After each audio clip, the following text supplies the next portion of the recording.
Hello, everybody. Welcome to the Art Block. My name is Derek, and I'll be your host once again. I hope you're all doing well. This week, we've got an exciting one. We're going to be talking about the end of shock. Now, if you've been paying attention to culture, you know that shock value ain't what it used to be. You know, back in the 80s, you had Madonna pushing the envelope, so to speak, offending religion and specifically the Catholic Church, really pushing the envelope and being a provocative artist in many ways. Whether you like her or not, she was clearly doing everything she could to be controversial and became an icon in that way. Of course, you have Sinead O'Connor on Saturday Night Live ripping up a picture of the Pope. There's so many instances of pop culture figures really using shock value to further their art and their own career and their name.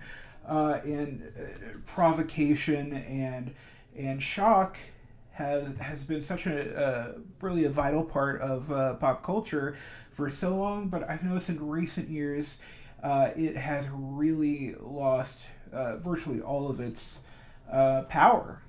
You know, if you remember Lil Nas X a few years ago, he had a video where he was giving Satan a lap dance, and that same year, that same album cycle, he had shoes that had actual human blood in the shoes, and they had satanic symbolism on the shoes themselves, and they were Nike shoes that he used. Now, it's important to distinguish that Nike did not co-sign him on this. He used Nike shoes without their cooperation, but I mean, there are shoes that are made by child slaves in a foreign country, infused with actual human blood, with satanic imagery.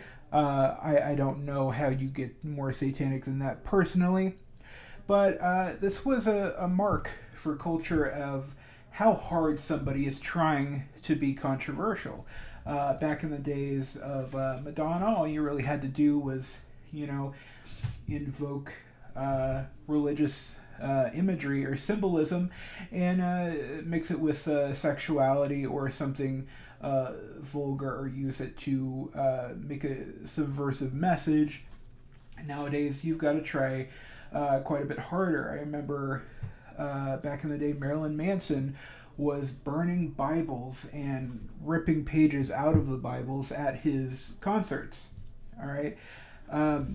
And that, of course, back then was unspeakably offensive, and now it feels like that would barely move the needle these days. Madonna doing her sex book, the photography book, wildly controversial at the time, and now if you told me that another female pop star was doing the same thing, it would be, well, of course she is.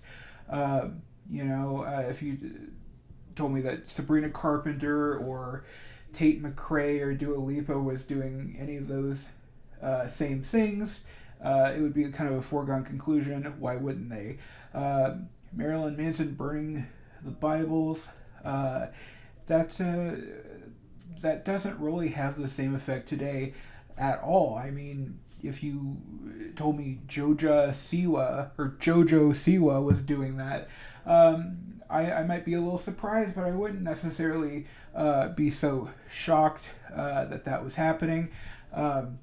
Remember back in the day, back when Lady Gaga, first came around, she was kind of taking a whole lot of style from Madonna, among other people, and becoming that kind of boundary-pushing, dark kind of pop star, going around with the meat dress, really anything to get attention. And of course, she had a career change where she was doing duets with Tony Bennett and, playing kind of straight-laced roles like A Star is Born. And of course, last year in the Joker sequel. And now she just recently came out with an album that is kind of in her old style, but now that her career change has kind of run its course. She kind of went back to the well there, but it shows that the people who built themselves on shock are now kind of retreating to something a little bit more mature and a little bit more respectable. You can also look at Tyler the Creator, who began his career with some of the most shocking, violent lyrics, so much so that he is banned from certain foreign countries. And now he makes songs that are melodic and heartfelt and beautiful, and you can hear on the radio. That shock value just isn't there. I'll mention also Eminem. He was the most controversial figure around when I was a kid, and now his music, I can't imagine it offending anybody in today's landscape. I haven't heard of anybody protesting an Eminem show or Eminem album anytime recently. I think that especially in film, there is nowhere to go with shock. I recently, or last year when it came out rather, saw Terrifier 3. Now, I was a big fan of Terrifier 2. I thought that was a great movie, and I went to see Terrifier 3. And, of course, that film upping the gore and the shock value of that whole story for the third film. I personally found it really numbing. I found it exhausting and, disgusting, the fact that there is a depiction, even if it's pretty much off screen, it's a depiction of a child being bludgeoned to death, and a mutilation of genitalia by chainsaw.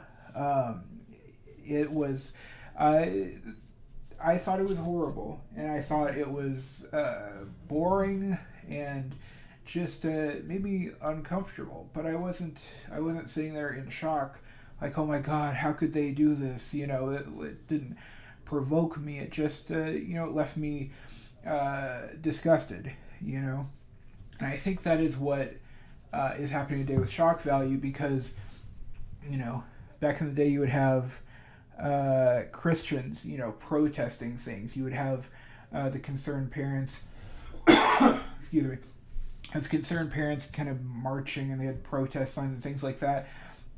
And are people still complaining, writing in to the networks and things like that? Of course there are. But I think generally people are disgusted with things, or they may be offended, or they just may hate it.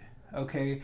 They just may hate it because you're intentionally trying to offend someone.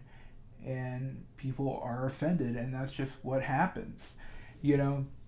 I specifically think back to a couple years ago when Sam Smith was at the Grammys performing, and he had a top hat with devil horns on or something like that, performing with Kim Petras, the song Unholy, which got complaints from the FCC with a bunch of concerned parents that claiming his performance was mocking Christianity, which it was.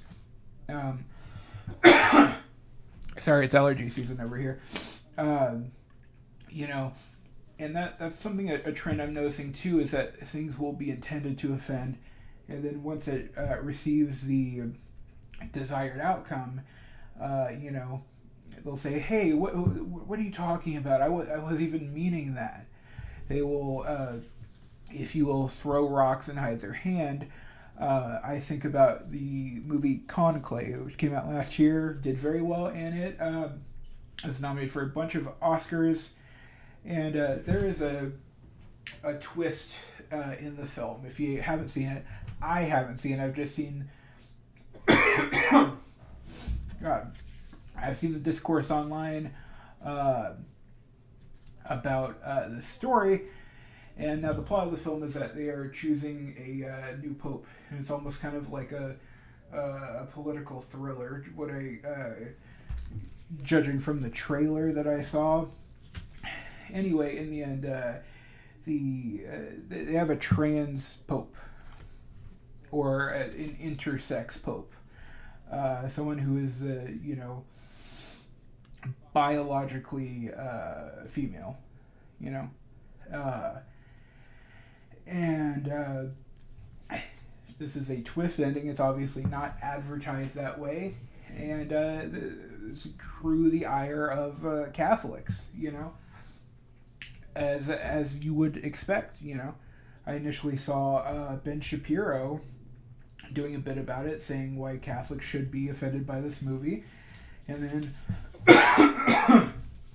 then I saw, of course, Megyn Kelly talking about how this was very offensive, and the writer came on and said, "Wait, you don't understand. I wasn't trying to offend you. This wasn't that at all. If you make a movie about Catholicism and you include trans stuff in there, you have to understand that is going to offend some people." And I think, of course, they understand that that is the intention, but you don't want to admit that, and therefore act like you had some sort of ill intent, which I think is pretty clear. And people are just not paying attention like they used to. And of course, at this juncture, I have to mention Kanye. Okay, so I grew up loving Kanye ever since, College Dropout. I remember as a kid seeing him on Oprah. Huge fan, and of course, God, many bumps along the way. It is very hard to be a Kanye fan, always, but especially now, it is rather impossible, I would say. And, that all started a couple years ago when he publicly endorsed Adolf Hitler. Okay, now, do I think he believes this? Yeah, I do. I think he believes Hitler was a good guy because he said so on the Alex Jones show. Making Alex Jones the sane adult in the room, having to play that role. I don't think he liked that at all. But it's what he said, and throughout the years, he's gone back and forth apologizing and stuff, and only to say things that are even worse. Going on a extended rant recently, saying the most insane things, doubling and tripling down his support for Adolf Hitler and the Nazis, and claiming that the Jews are evildoers and responsible for everything that is wrong in his life. So much so now that he is wearing a swastika iced out chain. He just very recently was donning a black Klansman outfit, and going on Twitter to attack anybody and everybody in his life, and clearly doing this purely for attention, and Kanye has always loved controversy, but this is at such a new level, at such an unprecedented pitch that the general public can't help but get tired of this. I get tired of it. I am not going to lie to you guys. I love controversy. Always. I love controversy. I love a lot of controversial figures are some of my favorite, artists or celebrities, right? But when you push it so far, you make it clear that you are begging for attention. You are desperate for the attention, and that is the only thing that will give you what you need. It becomes very hard for an audience, especially an audience that you need to be sympathetic to you. It becomes very hard for them to keep paying attention. And I certainly feel that way when I look at Kanye and I look at everything he is doing to destroy his entire career and legacy. And I think that he is the perfect example of how shock value is completely diminished these days. And of course, when we talk about attention seeking and desperation, I have to talk about Lily Phillips and Bonnie Blue. Now, if you've been paying attention at all to culture or to news, you would have seen these two women plastered absolutely everywhere. Any outlet that dealt in news or culture or opinion had to be talking about these two women and their adventures on OnlyFans, where they were breaking records for the amount of men they had sex with in one day. Initially started with Lily Phillips, who was a OnlyFans creator who was having sex with 100 men in one day, and it was documented professionally. And in this video, she, after she has sex with the 100 men, she breaks down and cries, saying it made her feel totally robotic. And despite this, of course, it created a lot of discussion on the internet about, sexual freedom and what life is like as a sex worker, And despite her crying after doing this, she says, I want to do more. I want to do a bigger number, a bigger record, And she was beaten by this woman named Bonnie Blue. Now, Bonnie Blue is from Australia, and she is most famous now for having sex with 1,000 men in one 12-hour period. Okay? Now, I believe the actual total was 1,057. Absolutely crazy numbers. And Bonnie Blue is very famous because she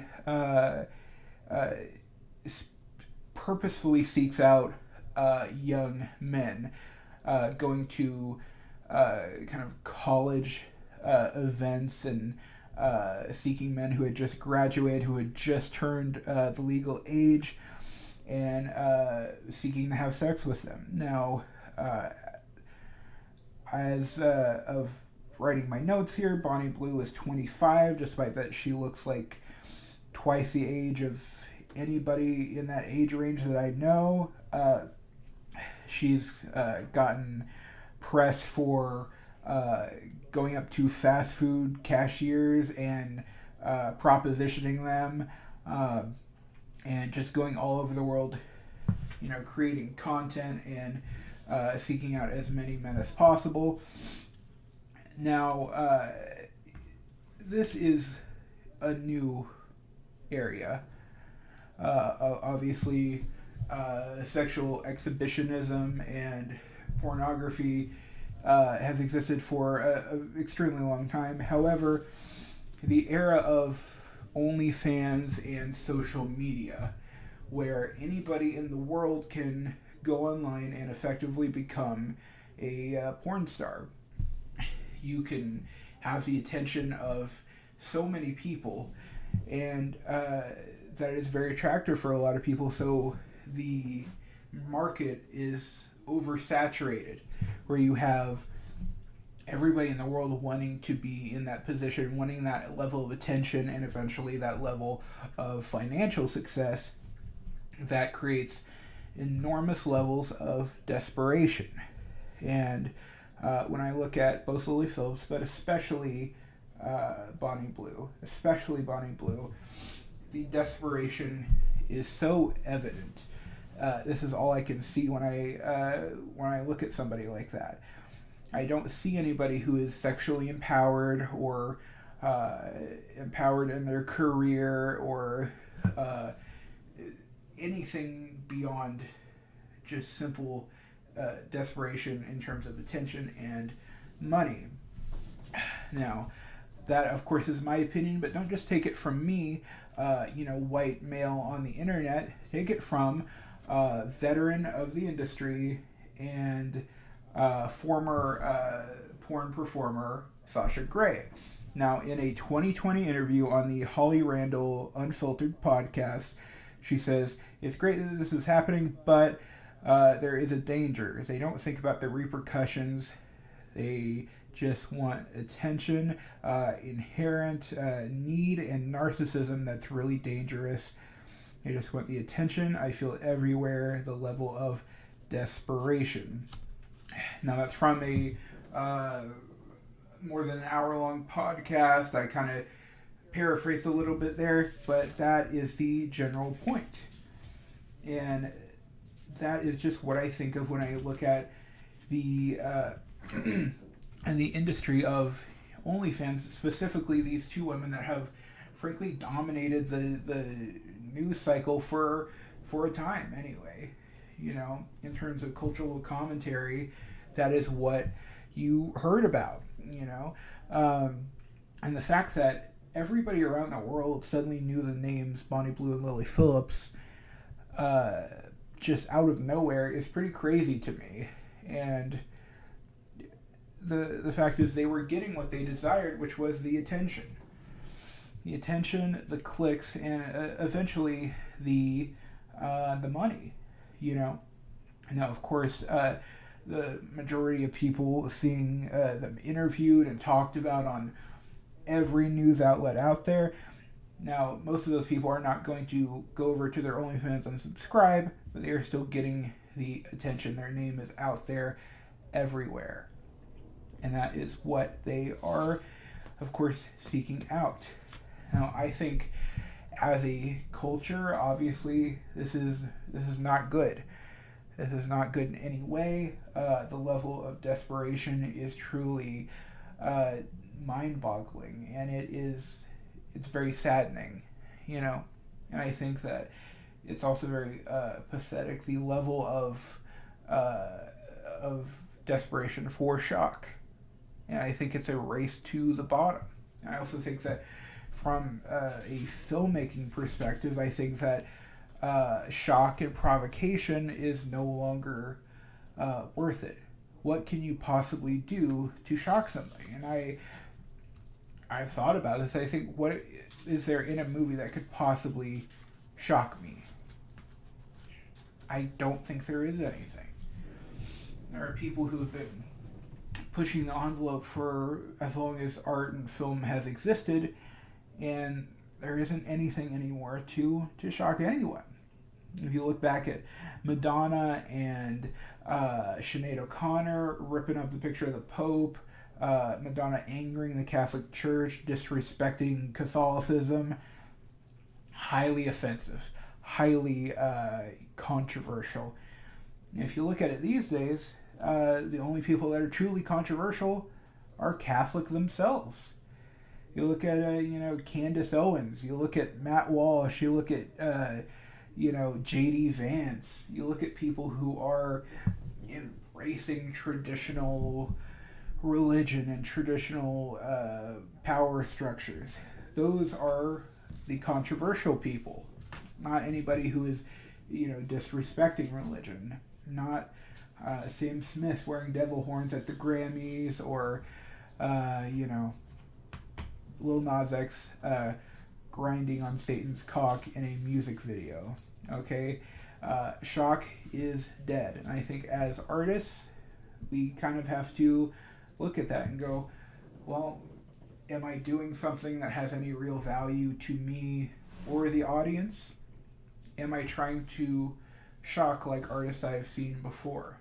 And is this going to have the same effect? And is it something I should really be doing anyway? Is there any value to that at all? I don't think there is anymore. I don't think there is. Because when I see something that is intended to be shocking, I recognize it as desperation. I recognize it as hollow. So if you are trying to get a shock out of people,